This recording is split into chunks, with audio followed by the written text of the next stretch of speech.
Recounting the cost of South Sudan's conflict now in its second year, its talks drag on in the Ethiopian capital, Addis Ababa.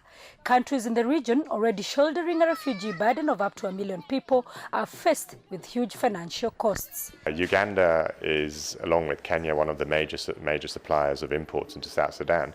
South Sudan is Uganda's major export market. So clearly anything that happens in South Sudan will affect these two countries. Kenya invests heavily in financial services, for example, in South Sudan.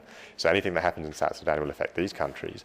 And there's if you like, a trickle-on effect where other countries that then trade with Uganda and Kenya, like Tanzania, are also affected by the slower growth in the region. South Sudan's GDP will decline by about 15% in 2014, according to the International Monetary Fund, IMF. The country was last year the second largest recipient of humanitarian assistance after Syria.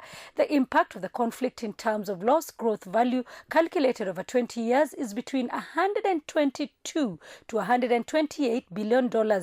Death, hunger and disease could mean a further $6 billion in lost GDP, according to economic experts. These losses are not because South Sudan has come to a complete standstill. The South Sudan economy is still continuing, oil is still extracted, but it's not growing anywhere nearly as fast as it could have if the war didn't happen. And that's really the key issue here, is that whenever you have conflict, an economy is doing a lot less well than it could have were the conflict not to have taken place. And for each year that a country is growing less than it could have, these losses start to accumulate.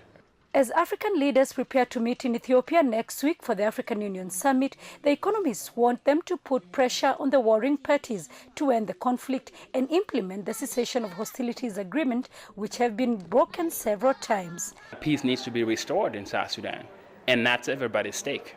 The region, the local stakeholders, South Sudanese themselves, the international community has a stake, because the cost of war in South Sudan costs everybody.